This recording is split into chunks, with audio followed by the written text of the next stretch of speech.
झारखंड मानो नक्सलियों के रहमो करम पर है। जंगल राज में आतंक कायम है। नक्सलियों के आगे जिंदगी की रफ्तार थम सी गई है। बेलगाम नक्सलियों के आगे पुलिस ने सरेंडर कर दिया है और बदले में लोगों को अपनी जान देकर इसकी कीमत चुकानी पड़ रही है। सिमडेगा में भी यही हुआ, जब चैन की नींद सो रहे बाप बेटे को उग्रवादियों ने हमेशा हमेशा की नींद सुला दी, मौत की नींद। ये झारखंड है जहां नक्सली बेलगाम हो चुके हैं। जब जिसे चाहा सुला दी मौत की नींद। खास तौर से ग्रामीण इलाकों में नक्सलियों की तूती बोलती है। रात की नींद कब हराम हो जाए और कब आपकी जिंदगी आपको छोटी पड़ने लगी, ये इन पर निर्भर है। सिमडेगा में पीएलएफआई के उग्रवादियों ने ये साबित कर दिया कि जंगल राज में उनका आतंक कायम है। घटना बानो थाना क्षेत्र की है, जहां घर में सो रहे बाप बेटे को नक्सलियों ने बाहर निकालकर गोलियों से भून डाला। दोनों सो रहे थे रात में, तो 10-12 की संख्या में आए और घर से पिताजी को निकाले, दरवाजा खोलने बोले, घर से निकाले और मैं गोली मार दिया। फिर भाई को तो अंदर ही में मार। उग्रवादियों की इस करतूत से ग्रामीण दहशत में है।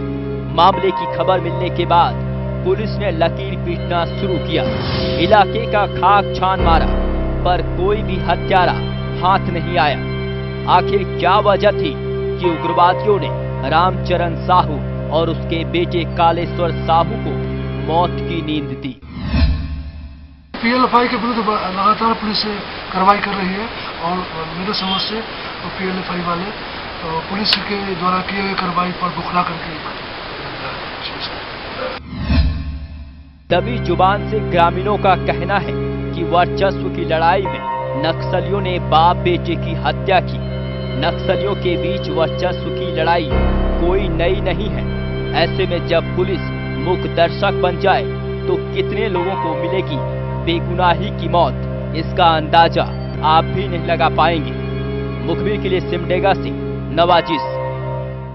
डायन के नाम पर कब तक झारखंड में मौत का तमाशा देखने को मिलेगा? ये सवाल बार बार तब उठते हैं जब अंधविश्वास में बेगुनाहों को मिलती है मौत की सजा। मामला पाकुड़ का है, जहां दो हत्याओं से खौफ है। शायद इसलिए नहीं कि मां बेटे की जान गई है, इसीलिए कि अब किसकी बारी है। सावधान, कहीं आप पर किसी डायन का साया तो नहीं, कोई चुड़ैल आपकी जिंदगी तबाह तो नहीं कर रही। ये कोई फिल्मी डायलॉग नहीं।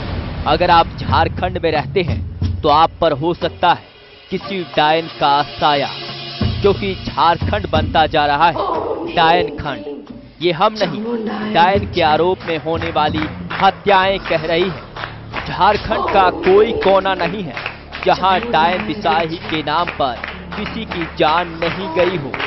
पहले केवल औरतें इसकी शिकार हुआ करती थी, लेकिन अब पुरुषों को भी नहीं बख्शा जा रहा है। अब इसको खत्म करने का सही वक्त है। फिर किस बात की बेटी खत्म से। ताजा मामला पाकुड़ के लिट्टीपाड़ा का है, जहां रामपुर गांव में मां और बेटे का बड़ी ही बेरहमी से कत्ल कर दिया गया और फिर लाशों को तालाब के पास दफन कर दिया गया। दरअसल हिरोसिल किस्कू की कुछ दिनों पहले मौत हो गई थी, जिसके बाद आरोपियों ने गांव की ओझा की बातों में आकर हिरोसिल की पत्नी सुकुरमणि देवी की हत्या कर दी। इस दौरान सुकुरमणि को बचाने आए बेटे मताल किस्कू की भी चोट लगने से मौत हो गई। कोहंडा नदी में 2 लाश, एक महिला और एक पुरुष की सूचना पर 2 लाश को बरामद किया गया है नदी से, और उसमें 2 व्यक्ति की गिरफ्तारी हुई है और उसका भी अनुसंधान चल रहा है। पुलिस सुकुरमणि देवी और उसके बेटे के 2 हत्यारों को सलाखों के पीछे डाल चुकी है। बाकी आरोपियों की गिरफ्तारी के लिए छापेमारी की जा रही है। पुलिस का दावा है कि बाकी के हत्यारे जल्द ही गिरफ्त में होंगे। लोगों को डायन के नाम पर मार के उसको लाश को उड़ा दिया गया था और इसकी सूचना जैसे ही प्राप्त हुई है पुलिस को, उसके बाद पुलिस द्वारा दोनों लाशों को बरामद कर दिया गया है एवं जितना भी उसमें संबंधित व्यक्ति है उन लोगों पर प्राथमिकी दर्ज करते हुए 2 आदमी की गिरफ्तारी हो चुकी है। 2 हत्यारे सलाखों के पीछे पहुंच चुके हैं। बाकी आरोपी भी जल्द ही पुलिस की गिरफ्त में होंगे और सजा भी मिलेगी। लेकिन इससे क्या इतने से समाज इस कोड से छुटकारा पा सकेगा? नहीं, क्योंकि जरूरत है इसकी जड़ तक पहुंचकर इसे मिटाने की। और जब तक केवल बातें होंगी तब तक झारखंड डायन खंड ही बना रहेगा। मुखबिर के लिए पाकुड़ से जयदेव।